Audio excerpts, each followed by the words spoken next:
ভারত বাংলাদেশের বর্তমান ভূ রাজনৈতিক প্রেক্ষাপটে চড়া দামে মুস্তাফিজকে দলে নেয়ায় শাহরুখ খান সরাসরি রাজনৈতিক নিশানায় পরিণত হয়েছেন। উত্তরপ্রদেশের বিজেপি নেতা সঙ্গীত সোম প্রকাশ্যে শাহরুখকে গাদ্দার আখ্যা দিয়েছেন। পাশাপাশি শিবসেনার মতো দলগুলো মুস্তাফিজকে দল থেকে বাদ দেওয়ার হুমকি দিয়েছে। তাদের অভিযোগ, বাংলাদেশি ক্রিকেটারের আয় ভারত বিরোধী কর্মকাণ্ডে ব্যবহৃত হতে পারে। এই বিতর্কের বিরুদ্ধে এবার সরব হয়েছেন অনেকেই এবং শাহরুখের পাশেও দাঁড়িয়েছেন। ভারতের প্রধান বিরোধী দল কংগ্রেসের নেত্রী সুপ্রিয়া শ্রীনেত বিসিসিআই ও আইসিসি প্রধান জয় শাহকে প্রশ্ন করে বলেন, খেলোয়াড়দের পুলে কে এই বাংলাদেশি খেলোয়াড়দের এনেছেন?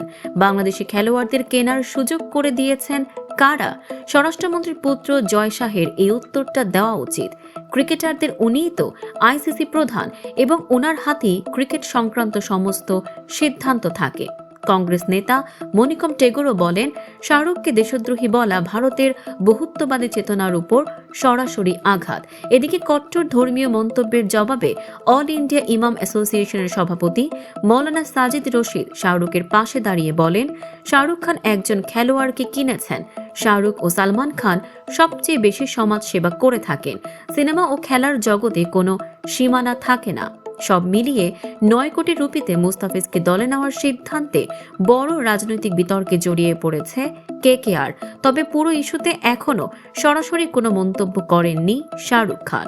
দর্শক, সাম্প্রতিক ও চমকপ্রদ সব খবর পেতে ফলো করুন আমাদের ফেসবুক পেজ CB24 টিভি এবং সাবস্ক্রাইব করুন ইউটিউব চ্যানেল CB24 অফিসিয়াল।